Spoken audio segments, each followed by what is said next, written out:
Hi అండి, welcome to షణ్ముఖాస్ vlogs. ఈరోజు special పాలతో ములక్కాయ కర్రీ అండి. పాలు పోస్తుంది అనమాట.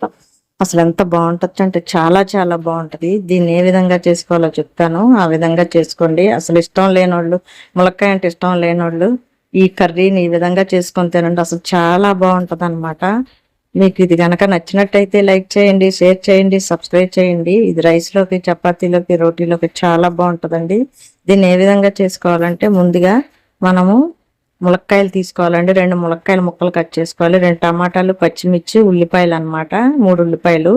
ఆ ఉల్లిపాయలన్నీ ముక్కలు కట్ చేసుకొని పెట్టుకోవాలి. ఒక బాండీలో ఆయిల్ వేసుకోవాలి. కప్పు ఆయిల్ అండి. దీనికి ఆయిల్ కొంచెం ఎక్కువ వేసుకున్నా చాలా చాలా బాగుంటుంది. ఎక్కువ వేసుకోవాలి. ఆయిల్ కాగిన తర్వాత మినప్పప్పు వేసుకోవాలి. మినప్పప్పు వేగిన తర్వాత ఆవాలు, జీలకర్ర వేసుకోవాలి. అన్నీ వేగిన తర్వాత ఉల్లిపాయ ముక్కలు వేసుకోవాలండి. 3 ఉల్లిపాయలు కట్ చేసుకొని సన్నగా వేసుకోవాలన్నమాట. అలాగే అందులో టమాటాలు వేసేసుకోవాలి. వేసుకొని అందులో ఒకసారి మనం కలుపుకోవాలన్నమాట. కలుపుకొని ఉల్లిపాయలు మగ్గనియాలండి. టమాటాలును ఉల్లిపాయలు మగ్గనియాలి. కొంచెం సేపు మనం కలుపుకొని ఇలా ఉడికించుకోవాలన్నమాట. ఉల్లిపాయలు అవి మగ్గిన తర్వాత ఇందులో కొద్దిగా సాల్ట్ వేసుకోవాలి. ఇప్పుడు సాల్ట్ వేసుకోవాలి, కల్లుప్పు వేసుకోవాలండి. సాల్ట్ అన్న వేసుకోవచ్చు అనమాట, తగినంత వేసుకోవాలి. వేసుకున్న తర్వాత ఒక స్పూను పసుపు వేసుకోవాలి, పావు స్పూను. అలాగే అందులోను కరివేపాకు అండి. కరివేపాకు తీసుకొని మనం మజ్జిగ కట్ చేసి వేసుకుంటే స్మెల్ బాగా ఉంటుందండి. ఆకులు అయితే స్మెల్ అంత ఉండదు అనమాట. ఈ విధంగా మజ్జిగ చేయించి అది వేసుకోవాలి. వేసుకున్న తర్వాత మొత్తాన్ని మనం కలుపుకోవాలి. ఈ విధంగా కలుపుకున్న తర్వాత అందులో పచ్చిమిర్చి కూడా వేసుకోవాలండి. వేసుకొని మొత్తం కలుపుకోవాలి. కాసేపు మూత పెట్టుకోవాలన్నమాట. ఈ విధంగా మూత పెట్టుకొని కాసేపు 10 నిమిషాలు అయినట్టు చూస్తే ఉల్లిపాయలు అవి మగ్గుతున్నాయి అన్నమాట. కొద్దిగా ఈ విధంగా మగ్గుతున్నప్పుడు ఒకసారి మళ్ళీ కలిపేసేసుకొని బాగాను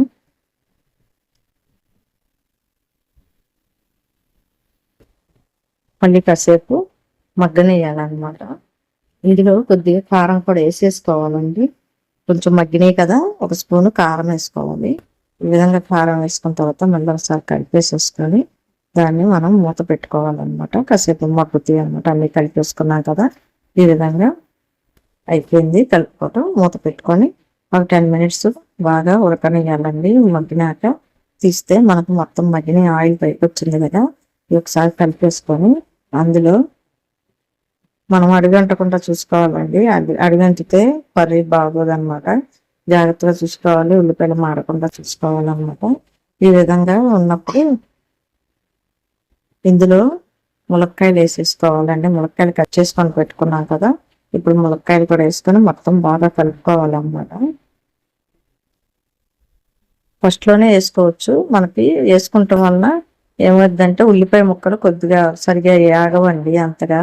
అందుకని ఫస్ట్ ఉల్లిపాయ ముక్కలు మగ్గనిచ్చిన తర్వాత అప్పుడు వేసుకోవాలన్నమాట. వేసుకుంటే అప్పుడు కాసేపు మూత పెట్టుకుంటే మనకి ఈ ములక్కాయలు అవి బాగా మెత్తగా లోపల ఉడికిద్ది, లేకపోతే సరిగా ఉడకదు అనమాట.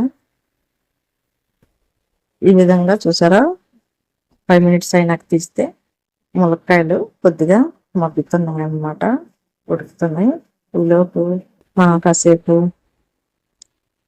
మూత పెట్టుకోవాలి. కలుపుకున్న తర్వాత మూత తీసేసినాక చూస్తే కొద్దిగా వాటర్ పోసుకోవాలండి. ఇందులో కొద్దిగా ఎంత లేదు, ఒక 2-3 స్పూన్స్ పోసుకుంటే మనకి ఇలా వస్తుంది అనమాట. ఈ విధంగా చూసారు, ఎంత గ్రేవీ లాగా చాలా బాగుంది కదా. మనం ఇందులో పాలు పోసుకోవాలి. 1 కప్పు పాలండి ఇందులో పోసుకొని మనము కదిలించకుండా మూత పెట్టేసుకోవాలి. మూత పెట్టేసుకోవటం వల్ల మనకి ఆ పాలు అది కొంచెం ఇదిగా ఉండి చాలా చాలా బాగుంటుందండి. కలిపేసుకుంటే అంత ఉండదు. మనం ఫస్ట్ కాసేపు 10 మినిట్స్ అలా వదిలేయాలి. వదిలేసి తీస్తే చూసారా, ఇలాగా మనకి పెరుగు టైప్లో ఇలా వస్తుంది. అప్పుడు మనం కలుపుకొని ఉంటే అప్పుడు చాలా బాగుంటుంది. లేకుండా ఆ విధంగా వచ్చింది అనమాట. ఈ విధంగా కలిపేసేసుకొని ఆయిల్ పైకి తేలుతా మనకి ఆ పాలు ఇరిగి దాని ఆయిల్, ఈ మామూలు మనం వేసిన ఆయిల్ ఇలా ఉండటం మీద మనకి టేస్ట్ వస్తుంది. ముందుగా కలిపే కంటే ఒకసారి అలా మూత పెట్టేస్తే మనకి చాలా బాగుంటుంది, టేస్ట్ చాలా బాగుంటుంది. అలా చేసుకోండి. ఈ విధంగా అయినాక కాసేపు ఉంచేయాలండి. అట్లాగే ఉడుకుతూ ఉంటుంది అనమాట. అలాగే అందులోనే ములక్కాయలు అన్నీను మొత్తం కుక్ అయిపోతాయి ఈ విధంగా చేసుకోవటం వల్ల. తర్వాత మళ్ళీ ఒకసారి మూత తీసుకొని చూస్తే చూసారా అసలు ఎంత బాగుందో, పైకి ఆయిల్ తేలుతా చాలా చాలా బాగుంది. చాలా రుచిగా ఉంటుందండి. అసలు ఇది ఎంత బాగుంటుందంటే చాలా బాగుంటుంది. మీరు కూడా ఈ విధంగానే ట్రై చేయండి. ఇంకా అయిపోయిందండి. కాసేపు ఒక 2 minutes ఉంచేసి మనం కొత్తిమీర జల్లేసుకొని సర్వ్ చేసుకుంటాము. చూసారా అయిపోయింది.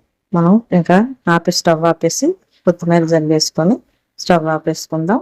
అంతే. దీన్ని వేరే బౌల్లోకి తీసుకున్నామండి. ఇది కనుక రైస్లోకి చపాతీలోకి అసలు చాలా చాలా బాగుంటుందండి. రైస్లోకి అయితే ఇంకా చాలా టేస్ట్గా ఉంటుంది.